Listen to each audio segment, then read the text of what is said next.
everyone, this is Stephanie O'Connell, and today I'm talking about how to have a social life without going broke. This was probably one of the biggest challenges in my 20s. I was not making a lot of money, and not only that, but I wasn't making money on a regular basis. But my friends started to get kind of normal, regular, well-paying jobs. Not that they were making a ton of money, but they had a consistent paycheck. It really started to become clear that the means of the people I spend time with is different from mine, and it's hard to find, sometimes that common ground between what you can afford to spend versus what your friends can afford to spend and what you all want to do and what you want to do together. The social spending is constant. It's not just, a random dinner out with friends. It's coffee dates, it's happy hours, it's work-related events, it's gifts, weddings, baby showers, engagements, so many things around that. And it's a lot. It's a lot of money, especially when you're talking about things like, destination bachelor and bachelorette parties. And I'm not going to say those aren't fun, they're a great time, but what do you do when you maybe can't afford it? So I want to kind of talk through those things. The first tip is to organize the event when you can, or get in on the planning process. One of the things I like to do is when people talk about getting together is to offer to help plan, because if I'm the one planning, then I can help make sure that there isn't something that's going to be totally out of my budget that we ultimately wind up doing. Or even if a plan is already made, it's still okay, I think, to suggest a similar alternative. So for example, if your friends always go to post-work drinks at this one bar, maybe you find a new bar nearby with a happy hour 2-for-1 specials, and you save money, you get to try a new place, and everybody wins. If it's something like your friends are saying, oh, let's get together, it's been a while, let's have dinner, let's do something like that, then you can offer to play host. So you can offer to host a potluck, or you can offer to host a clothing swap or a movie night. Something, again, that's going to be really cost effective, not just for you, but for everybody involved. Another thing that's been a really great strategy for me is finding discounts for events or activities that are already planned. So for example, I think my girlfriends and I were planning, what was it? It wasn't like a whale watch. I don't know. It was some kind of a group activity. And I remember calling in and asking if there was a group discount. So instead of us all ordering a single ticket at the full price, I called in to see, okay, well, if there's 5 of us or if there's 10 of us, can we negotiate some kind of deal? And then great news, everybody saves, everybody wins. And then this is something you can also do with things like coupons and Groupons. I love searching for coupons for not just, retail, but also for activities. So sites like Groupon, sites that offer you a discount on activities or on meals, like restaurant.com. Those are a really great opportunity to find, again, savings for everybody involved. Now, if you're in a position where you're invited to an event and it's already very clear, it's already planned out, maybe there isn't flexibility for changing the space. Let's say it's a group dinner, for example. One of the things that you can do to help save is pregame. So drink in advance if you're going to have drinks. You could also potentially even eat in advance. And I'm not saying you should go to these events and just sit there and order water. I do think it's probably polite to order something if you are choosing to attend. But I do think you can get away with saying, I'm just going to have an appetizer if that's okay.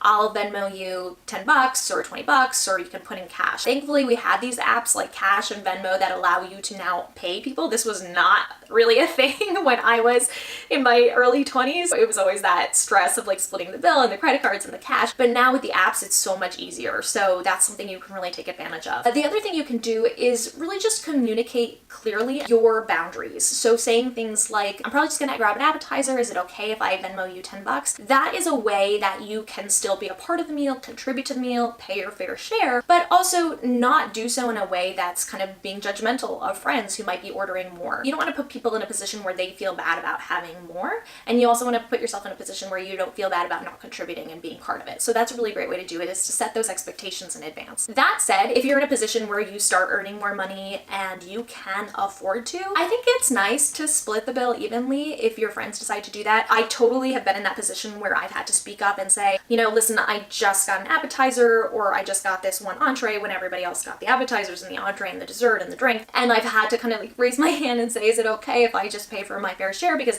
that's kind of what my budget allowed at the time. But now that I am in a position where I can afford to spend a little bit more on discretionary expenses, I think it's okay to maybe pay for things that maybe I didn't partake in. If I had one bite of an appetizer, or if I didn't eat certain appetizers, I'm still okay kind of splitting the bill evenly, because it's nice to be able to give back and partake in the experience together, even if we didn't partake exactly in every little bit. So I think it's about really assessing that and communicating those those things maybe in advance. If you're not going to be splitting the bill evenly, I think it's important to set that expectation from the start. And again, you don't have to do that in a really rude or confrontational way or a judgmental way. You can just do it in a really simple way. And if you're in a position that you can afford to maybe spend a little bit more than what you personally consumed, do that. It's a nice gesture. It's a nice thing to do. And that's like the next step when your budget allows. And then I think the next step after that, obviously, is treating people to a meal or treating people to a drink. You certainly shouldn't feel guilty about not being able to do that. But when you are in that position to do it, go ahead and do it. Another just polite matter when it comes to splitting the bill is make sure you're always taking into account tax and tip. So if you ordered a $10 appetizer, well, then you owe more than $10, right? I always like to pad it even more. I'm going to throw in probably at least a couple dollars more than I owe. That way I'm not putting anyone else in a position, or I'm not putting myself in a position where we're kind of short on the full amount and we're leaving somebody stuck holding the bill, or we're leaving the server without enough tip. Now, another way to handle a lot of social spending and that social pressure to spend is to just kind of talk about money with your friends. And I know that can feel really uncomfortable, but you don't have to do it in a really confrontational way. You don't have to share the full details of your budget or your income or whatever it is, but you can talk about the things that you're working towards. You can talk about your goals, right? These are your friends. These are your family, these are your coworkers. And money touches so many facets of our life. So the financial conversation is probably already a natural part of some of the things you're already talking about. And I wouldn't shy away from exploring some of the financial steps you're taking to achieve your goals. That way the money talk is already out on the table with your friends. And so it's not awkward when you say, I'm really working towards this goal right now, and so I don't think I can afford to partake in XY activity or afford to go out for drinks tonight, but maybe we can do a potluck next week. That way you are framing those money conversations within the context of your goals, rather than having people misinterpret what you're saying to be a judgment about how they're spending. So unfortunately, in social situations, people will sometimes take your refusal to spend, I don't like that word, your not wanting to spend on something as a judgment against their choice to spend on something. And so that's why I think framing these conversations within the context of your goals and how you're making that choice based on your budget and your goals and what you can afford, and always bringing it back to that, is the best way to go, because that way it's really clear that it's not about them and it's not about you judging them and how they're spending. It's about what you can afford, what you're trying to do. And then, once you share those things and you can start talking a little bit about this money, it's probably going to be a big sigh of relief for a lot of people involved, because the fact is, a lot of people are struggling with their finances in some capacity. And so it's a relief to be able to talk about those things openly and honestly. And it'll probably make some people who might not have a budget for going out either feel more comfortable saying, oh, can we opt for a lower cost activity? Or I'm going to have to pass this time, but I'd love to host a potluck, or whatever it is. Having that money conversation can help not only you, but it can help everybody else in your friend group and in your social circles. Now, obviously, we don't want to give up social spending altogether. Yes, there are going to be some things that you have to say no to. There are going to be some things you might have to opt out of, but you don't want to opt out of everything. In order to make sure you can afford your social spending, I really recommend setting aside some money in your budget for the fun stuff, for gifts, for weddings. You can break that up into as many pieces as you want. Maybe you want a gift budget, a wedding budget, and just like a drinks and going out budget. Or maybe you just have a fun budget category and it's 5% of every paycheck that you kind of set aside for that kind of spending. Obviously, you're going to have to do it in a way that works for your means. If you're just starting out, maybe you have very little fun money, and maybe you are saving up, $5 a week that you either spend on getting coffee with a friend, or you save it up for the end of the month and you go out for a nice meal. And then hopefully your income starts to rise. You get to a point where you can scale up those contributions so that you really can afford to do more of those fun things, like, let's say, the destination bachelorette party. The point here is to just set aside some designated amount in your budget for the fun and the social stuff. Again, it doesn't have to be a big number, but if there's something there, then it's going to be very clear to you how much you can actually afford to spend on the social stuff, because you've already budgeted for it. And if something is outside your budget, well, then you don't have to worry about, can I afford this? You can actually see, oh, well, I've set aside $5 for the last 4 weeks, so I can afford to go grab lunch with my girlfriend this weekend. Now, if you're among the higher earners in your friend circle, that's another thing to be mindful of. Be mindful of what the budget might be of someone else. Even if they are a high earner, if they're paying off a lot of student loan debt, well, then maybe that person doesn't have as much of a discretionary allowance as you do if you're debt free and you have a high income. You might not know the details, the financial background of everybody involved that you're spending time with socializing, but it's important to be mindful that someone else's means are going to likely be different from your own. And that applies both when you're earning less and you have less money to spend on social stuff, and when you're earning more and you have more money to spend on social stuff. Now, this isn't saying that you have to subsidize the socializing of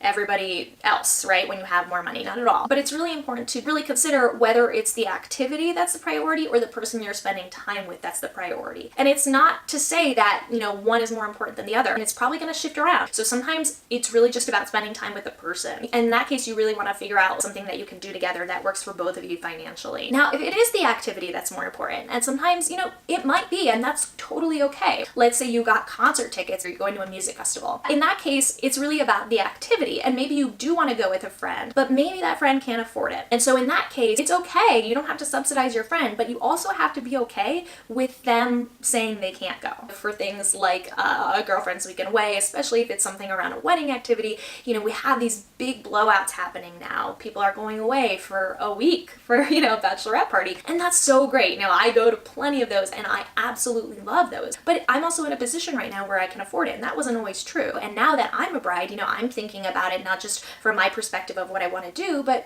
who I want to spend time with. If I'm doing a bachelorette party, and this is not saying I haven't decided yet, but if I am doing a destination bachelorette party, I have to be okay that if I'm choosing something like that, then maybe some of the people I care about might not be able to go, and I can't be upset with them for that. It doesn't matter that it's my bachelorette party. It's their budget, right? It's their money. If it's really a priority for me to make it about the people I'm going to spend time with, well, then I need to choose an activity that works for everybody's budget who I want to come. So that is really thinking about what is the priority? Is it the activity or is it the company? Social spending is about the time and money of everybody involved. Even if it seems like someone might have the funds to do something, it's not always the case, so try not to judge them. The only thing that I would say is not okay is, borrowing money from a friend to partake in an activity and then not paying them back, but then clearly spending a lot of money on other discretionary things. If you borrow $20 from your friend to partake in a dinner, and then you're not paying them back,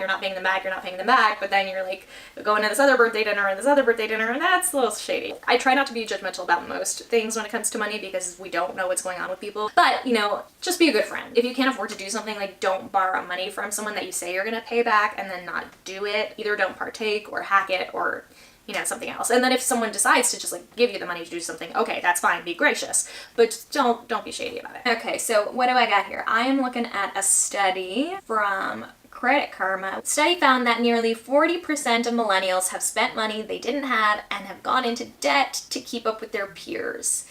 Yikes. When a friend suggests doing something that they can't afford, 27% of millennials feel uncomfortable saying no. I've been there. Of the 39% of millennials who've gone into debt to keep up with their friends, nearly 3/4 have kept it a secret. That comes back to this idea that, it might feel taboo to talk about money with your friends and to say I can't afford it or to suggest a different activity or to scale back a little bit. But if you can start that conversation among your peer group, it's probably going to help more than you because a lot of people are in a similar position. So what do you do if you have that money talk with a friend or a colleague and it doesn't go well? If you try to say, this is my budget, these are my goals, I can't really afford to do this right now, and they're not receptive or they're judgmental, in that case, I would really consider re-examining that friendship. I know that might sound extreme, but if your friends can't listen to you from a place of empathy, from understanding, that is definitely a red flag. Like I said, money touches everything. So if we can't talk about money, at least in some capacity with our friends, and they're not understanding when we do, then I think it's an issue. It may mean maybe not cutting that person out of your life, but it might mean re-examining your relationship